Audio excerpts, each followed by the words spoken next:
Hi everyone and welcome back to Something New Reviews. Today we're going to be looking at the PowKiddy RGB10 Max. And as usual with PowKiddy, boxes are fairly simple. This is the black version that I was sent by PloyLab. So inside you get the usual manuals. Most of them are in Chinese. This one does have some English instructions, which is quite useful. But yeah, we don't really spend too much time looking at those. So as well as those in the box, you also get the RGB10 Max itself and also the power cable, which is USB-C, to go with many other charging cables we have. So let's look at the console itself. I'm just going to call this the 10 Max. So the 10 Max still uses that old RK3326 quad-core 1.5 gigahertz processor, but the screen is a 5.5 IPS display with a 854 x 480 resolution. It really is a nice looking handheld. This it has like a rubberized texture to it. The buttons are nice and clicky. They don't go down too far either. You can probably see from this, you know, really nice. You have the usual start buttons, twin sticks, D-pad and so on. This particular one has, it's a 1 gigabyte of RAM, and it uses the Mali 31 GPU, and it has a 4200 milliamp battery. Okay, it's just such a shame that the handheld is still using this old, the RK3326 chip. Yes, it's quad core, does 1.5 gigahertz processor, but it would have been nice by now for manufacturers to be using different chips and more powerful chips than this particular one. But if we look along the top, you know, it has the usual L1, L2 buttons, the same with the right 1, right 2 buttons. Nice and clicky as well. They don't need to go in too far. Not bad quality either. You have your on-off button, you have your reset button, you also have your Wi-Fi on and off, which is unusual, but quite a nice feature to have. So you can switch that on and off as you want. Saves on battery power if you're not connected to the Wi-Fi. Then you have your DC 5 volt, then your headphone, then your OTG, and your SD card slot, and then you have your volume, rocker switch, and then, as I said before, the R1, R2 buttons. On the back you have the PowKiddy, and as it says, it's the RGB10 Max. And the finish on this, like I said before, it's like a rubbery texture to it. It feels really nice to hold. PowKiddy are certainly getting better with the build quality on their handhelds, and as you can see, the two stereo speakers there. So let's switch it on and see what we've got. Boots up straight away. It's using the hard kernel and the Emulation in the background, as well as RetroArch. It doesn't take too long to boot up.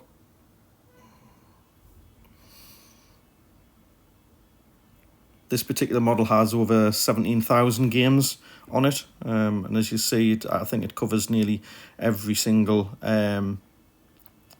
retro handheld or retro console that ever came out. You've got so many games on here. So volume switch. What I did find with the volume switch was if I tried to change the volume, it would put it down to 5%. And you had to go into the Emulation settings to change that back up. I'm not sure why that is. I think it's more down to do with the software update, which at this point I hadn't done because there wasn't enough room on the card when PloyLab sent me the handheld. So I'll just flick through the different emulators and different platforms that this comes with. I haven't done anything with it other than basically take it out of the box, so I haven't added any games or anything. This is what came with it when PloyLab sent me the 10 Max. But as you can see, it covers every single platform. The amount of games on it is absolutely fantastic. You certainly won't be bored with this one.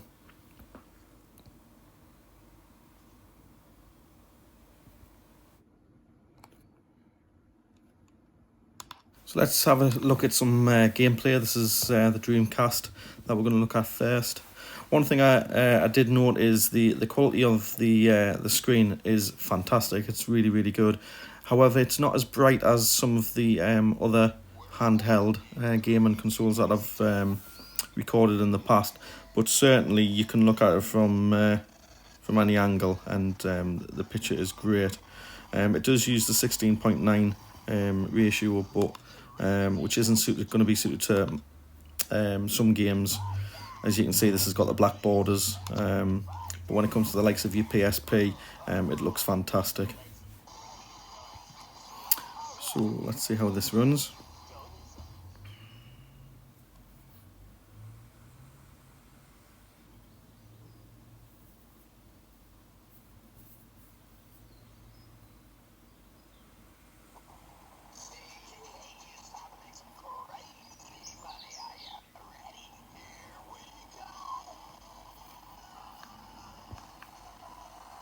As you can see, the screen looks lovely, but I've got the issue with the sound again, where the sound's too low.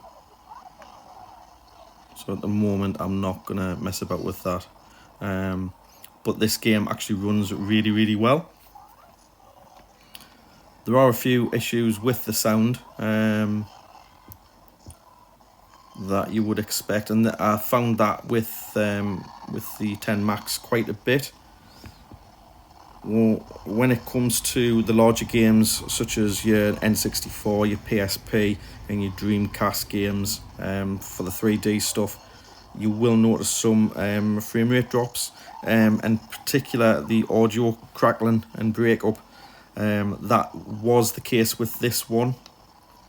I'll try and sort the sound out for this and do another video showing you. But actually, when it comes to frame rate, on this particular game, it works really well. There was no issues with it, as you can see.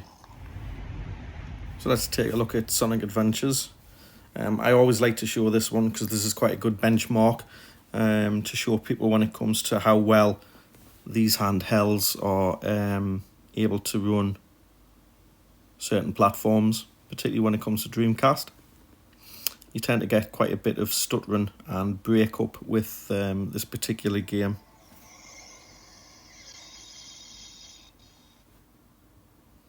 You know, the screen really does look great on this handheld.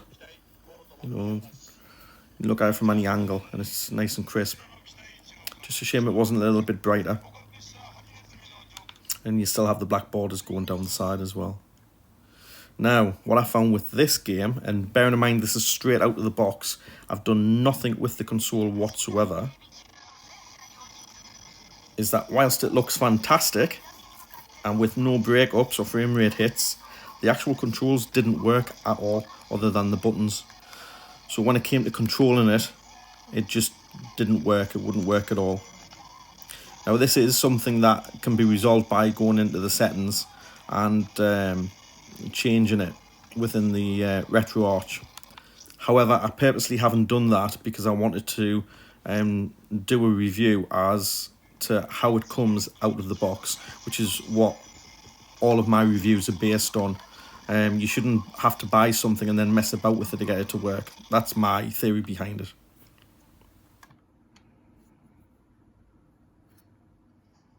And of course you can put your own firmware onto this as well. But again, this is stock firmware, this is how I've received it. So let's look at some PlayStation. A little bit of Crash Bandicoot 2.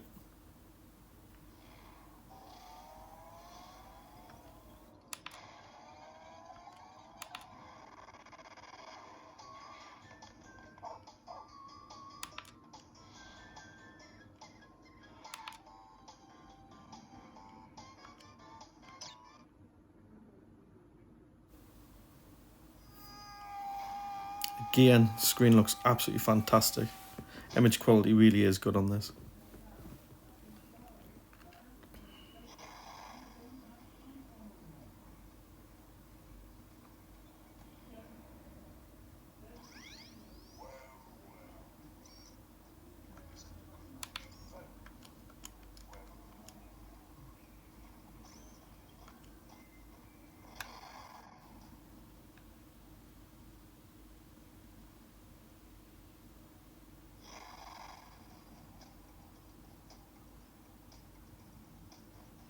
controls work with no issues whatsoever on this one, which was great to see. And as you can see, you know, there's no frame rate drops or anything like that. The colours are nice and snappy. It'd be nice if it was a little bit brighter, but overall I was quite impressed with this. It worked, no issues whatsoever. Quite a fun game to play.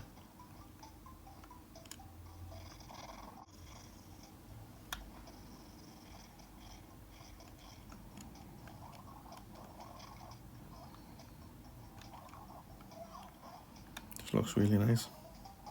And there's me dead. So moving over to PSP, we'll try a bit of Burnout Dominator.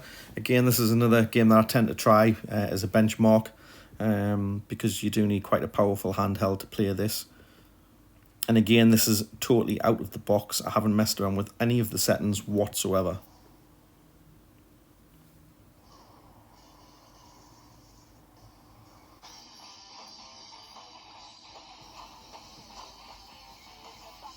At the beginning, it was so far so good. Worked quite well. But as I mentioned before, 3D games do find it difficult to run.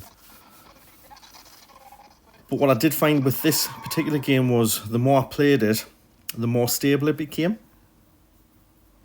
which you'll see in this little bit of video here.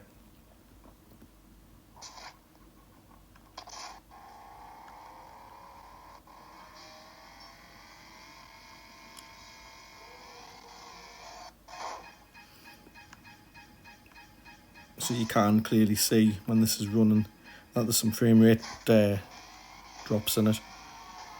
Quite bad ones as well, quite considerable ones. But overall, graphically, it doesn't look too bad.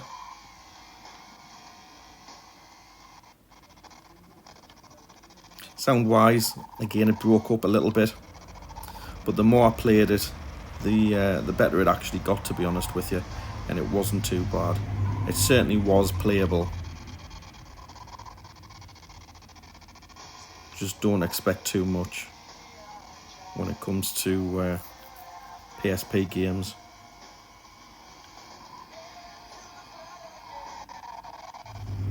So moving over to Neo Geo, I wasn't expecting any issues with this platform at all.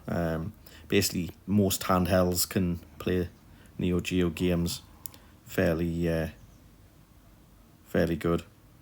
So this is Aliens vs Predator, one of my favourite games, and I have to say it works absolutely fantastic. You know, image quality, frame rate, just as you would expect, to be honest with you.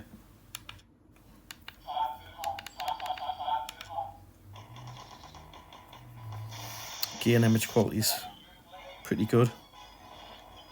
You know, the colours are really punchy, even though the brightness isn't as high as it may be on some other handhelds.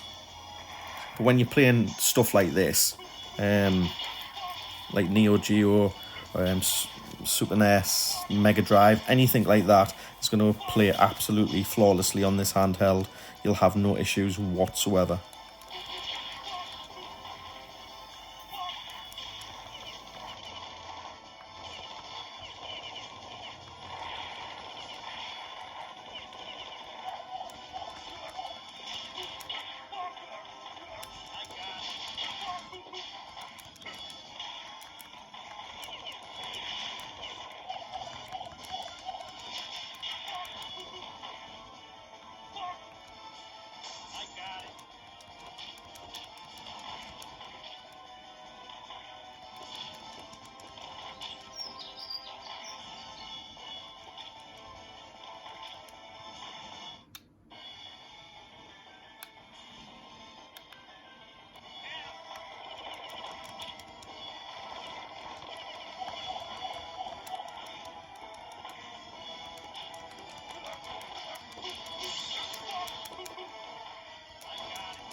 Another favourite game of mine, Blazing Star. the Neo Geo.